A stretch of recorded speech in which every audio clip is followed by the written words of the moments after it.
ನಾನು ಸಿದ್ದರಾಮಯ್ಯನವ್ರಿಗೆ ಕೇಳ್ತೀನಿ, ಯಾವ ನಜೀರ್ ಅಹಮದ್ ಇಲ್ಲಿ MLC ಅಲ್ವಾ, ಏನು ಪದ ಬಳಸ್ದ KH ಮುನಿಯಪ್ಪನವ್ರ ಬಗ್ಗೆ ಯೋಚನೆ ಮಾಡಿ. KH ಮುನಿಯಪ್ಪನವರು ದಲಿತ ಸಮಾಜಕ್ಕೆ ಸೇರಿದವರಲ್ವೇ? ದಲಿತ ಸಮಾಜಕ್ಕೆ ಸಿದ್ದರಾಮಯ್ಯವರು ಬಹಳ ಗೌರವ ಕೊಡೋರಲ್ವೇ? ರಮೇಶ್ ಕುಮಾರ್ ಅವರು ಬಹಳ ಗೌರವ ಕೊಡೋರಲ್ವೇ? ನಜೀರ್ ಅಹಮದ್ ಏನು ಹೇಳಿಕೆ ಕೊಟ್ಟರು?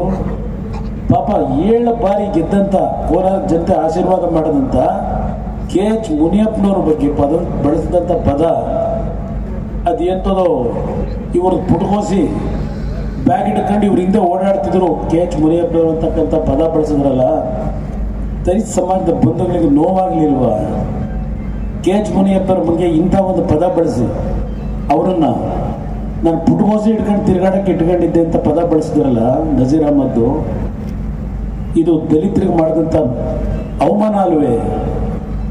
ಸಿದ್ದರಾಮಯ್ಯನವ್ರು ಏನಾದರೂ ಕ್ಷಮೆ ಕೇಳಿದ್ರ? ಇಲ್ಲ ಅವರೇ ಯಾರು ಕ್ಷಮೆ ಕೇಳಿದ್ರ? ತೀರ್ಮಾನ ನಿಮಗೆ ಬಿಡ್ತೀನಿ, ಯಾವ ರೀತಿ ಕಾಂಗ್ರೆಸ್ ಪಕ್ಷ ನಡೀತಾ ಇದೆ ಅನ್ನೋದಕ್ಕೆ. ಏನು ತಪ್ಪು ಮಾಡಿದ್ರು KH ಮುನಿಯಪ್ಪನವರಾಗಿದ್ದರೆ?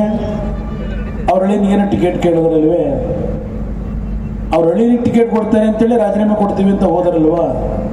ಕಾಂಗ್ರೆಸ್ ಪಕ್ಷದಲ್ಲಿ ಈಗ ಎಷ್ಟು ಕುಟುಂಬದ ಮಕ್ಕಳಿಗೆ ಇವತ್ತು ರಾಜ್ಯದಲ್ಲಿ 12 ಕುಟುಂಬಕ್ಕೆ ಕೊಟ್ಟಿದ್ದಾರೆ ಟಿಕೆಟ್ನ.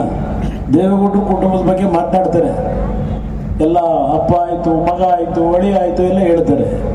ನಾನು ಕೋಲಾರದಲ್ಲಿ JDS ಪಕ್ಷಕ್ಕೆ ಈ ಬಾರಿ ಟಿಕೆಟ್ ಬೇಕು ಅಂತ ಹೇಳಿ BJPಯ ಕೇಂದ್ರದ ನಾಯಕರ ಮುಂದೆ ಯಾತಕ್ಕೆ ನಾನು ಒತ್ತಡ ಹಾಕ್ದೆ?